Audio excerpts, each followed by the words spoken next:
Jehoshaphat and Ahab. For 3 years there was no war between Aram and Israel.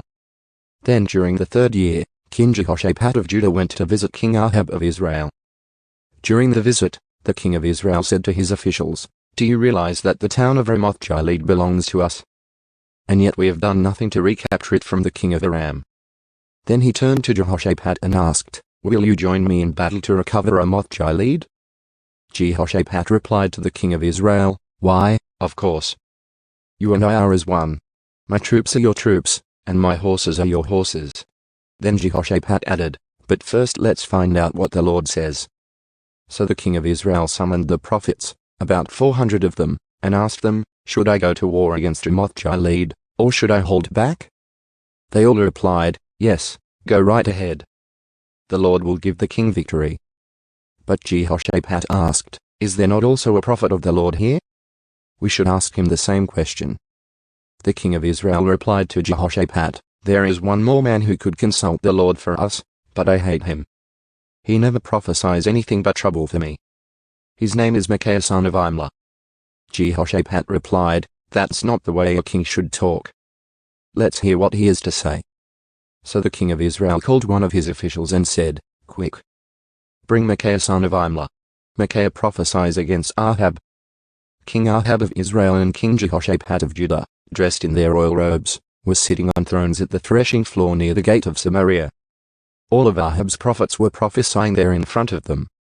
One of them, Zedekiah son of Kenaanah, made some iron horns and proclaimed, "This is what the Lord says, with these horns you will gore the Arameans to death." All the other prophets agreed. "Yes," they said, "go up to Ramoth-Gilead and be victorious, for the Lord will give the king victory." Meanwhile, the messenger who went to get Micaiah said to him, "Look, all the prophets are promising victory for the king. Be sure that you agree with them and promise success." But Micaiah replied, "As surely as the Lord lives, I will say only what the Lord tells me to say." When Micaiah arrived before the king, Ahab asked him, "Micaiah, should we go to war against Ramoth-Gilead, or should we hold back?" Micaiah replied sarcastically, "Yes, go up and be victorious, for the Lord will give the king victory." But the king replied sharply, "How many times must I demand that you speak only the truth to me when you speak for the Lord?" Then Micaiah told him, "In a vision I saw all Israel scattered on the mountains, like sheep without a shepherd. And the Lord said, 'Their master has been killed. Send them home in peace.' Didn't I tell you?"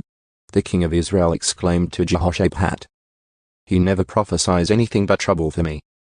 Then Micaiah continued, "Listen to what the Lord says. I saw the Lord sitting on his throne with all the armies of heaven around him, on his right and on his left. And the Lord said, 'Who can entice Ahab to go into battle against Ramoth-Gilead so he can be killed?' There were many suggestions, and finally a spirit approached the Lord and said, 'I can do it.' 'How will you do this?' the Lord asked. And the spirit replied, 'I will go out and inspire all of Ahab's prophets to speak lies.' 'You will succeed,' said the Lord. 'Go ahead and do it. So you see, the Lord has put a lying spirit in the mouths of all your prophets. For the Lord has pronounced your doom.' Then Zedekiah son of Kenaanah walked up to Micaiah and slapped him across the face. 'Since when did the Spirit of the Lord leave me to speak to you?' he demanded. And Micaiah replied, 'You will find out soon enough when you are trying to hide in some secret room. Arrest him,' the king of Israel ordered. 'Take him back to Ammon, the governor of the city, and to my son Joash. Give them this order from the king: put this man in prison, and feed him nothing but bread and water until I return safely from the battle.' But Micaiah replied, 'If you return safely, it will mean that the Lord has not spoken through me.' Then he added to those standing around, 'Everyone mark my words.' The death of Ahab. So King Ahab of Israel and King Jehoshaphat of Judah led their armies against Ramoth-Gilead. The king of Israel said to Jehoshaphat, 'As we go into battle, I will disguise myself so no one will recognize me, but you wear your royal robes.' So the king of Israel disguised himself, and they went into battle. Meanwhile, the king of Aram had issued these orders to his 32 chariot commanders: 'Attack only the king of Israel. Don't bother with anyone else.' So when the Aramean chariot commanders saw Jehoshaphat in his royal robes, they went after him. 'There is the king of Israel,' they shouted. But when Jehoshaphat called out, the chariot commanders realized he was not the king of Israel, and they stopped chasing him.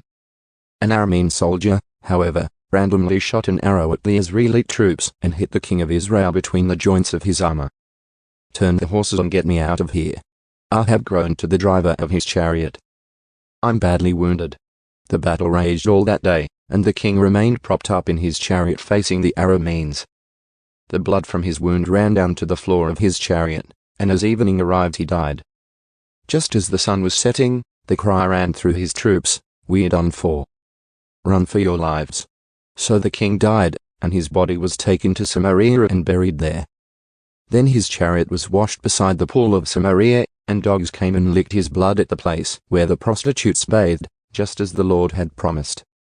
The rest of the events in Ahab's reign and everything he did, including the story of the ivory palace and the towns he built, are recorded in the book of the history of the kings of Israel. So Ahab died, and his son Ahazia became the next king. Jehoshaphat rules in Judah. Jehoshaphat son of Asa began to rule over Judah in the 4th year of King Ahab's reign in Israel.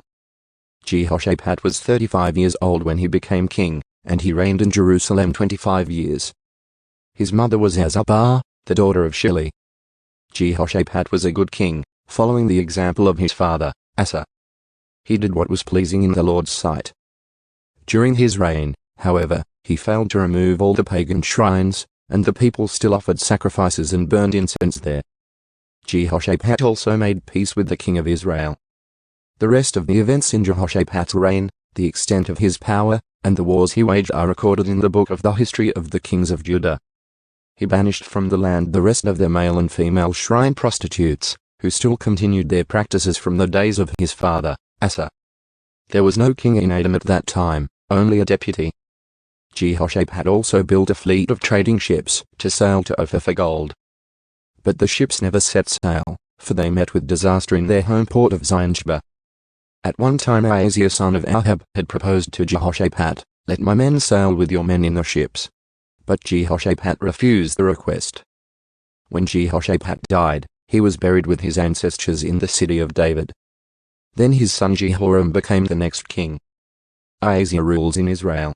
Ahazia son of Ahab began to rule over Israel in the 17th year of King Jehoshaphat's reign in Judah. He reigned in Samaria 2 years. But he did what was evil in the Lord's sight, following the example of his father and mother and the example of Jeroboam son of Nebat, who had led Israel to sin. He served Baal and worshipped him, provoking the anger of the Lord, the God of Israel, just as his father had done.